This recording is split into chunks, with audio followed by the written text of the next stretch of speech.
The Morning Cruise, Dave, Bill, and Carmen here at the Joy FM, and Joel and Luke are here for King and Country.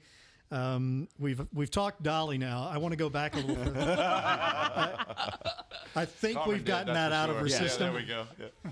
I want to talk about something I saw on Instagram, but for two reasons. One, I want to find out how often the bus breaks down, because apparently this was a common occurrence. That's actually a sore subject. But before we get to the breakdown, cashew milk ice cream? I mean, really? Oh, that's amazing. I mean, can't you do real ice cream? I went to the doctor a couple of months ago to do one of those like allergy tests, and they have like the graphs, you know, like 0 to 100, and they went through it, and it was like 20%, 5%, and there was a whole category devoted to dairy, right? And every single one of them pegged at 100%. Ooh, really? And it actually, if I wasn't a vocalist, I'd probably just be like, it doesn't matter. But it creates like a lot of phlegm for me. Right. So I literally have no dairy. Only Joel can say that word on the air. Phlegm. And not make you go.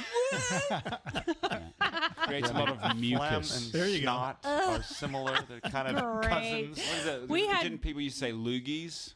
That's I don't want to go there. All right, let's move on. Yeah, right, people just change cashew, Come on, so delicious. spit it out. They're actually super good. Although someone told me the other day that they're actually way worse for you than like regular dairy ice creams. I think as the way that they make it taste good is like load on saturated sugar. fat. You and all have this to. other stuff.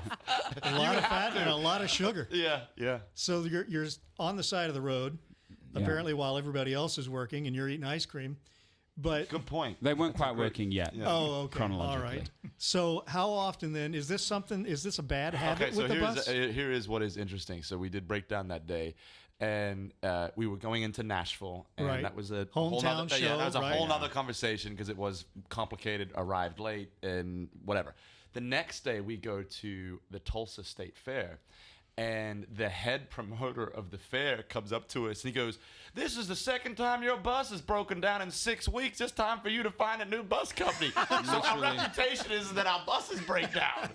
And that was where I was like, oh, this is not good. Yeah. So it happens. So are y'all bus shopping?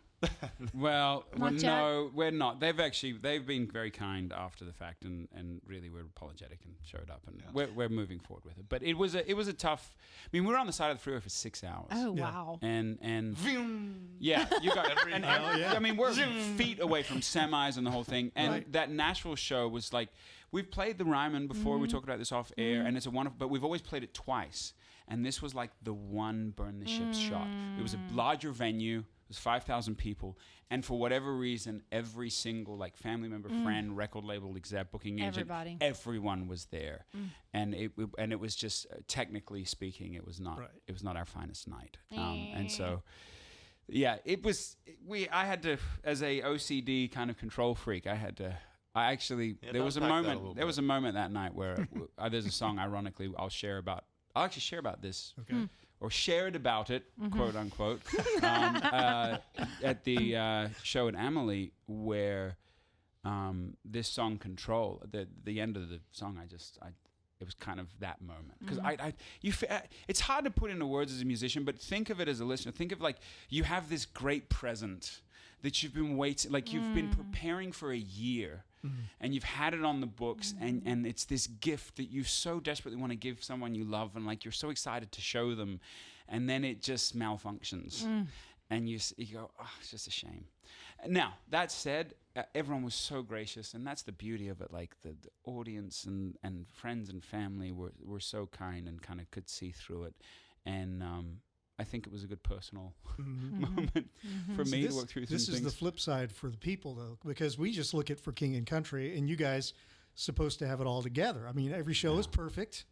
All the music is perfect. Your hair is perfect. Thank you. Your costumes are perfect. You know, it's better than it's been, actually. The hair is doing well. Every now and then, just to know that you have human moments and get stuck on the side of the freeway like normal people is good for people to know. That you're not just walking through life, rainbows my mom used to always say when we were kids, you know, it's good for kids to experience struggle, and I sometimes don't think it's unlike our Heavenly Father because it shows a little bit about who you are, and then you learn some of the most valuable lessons in life when you go through things that are hard, you know, and so.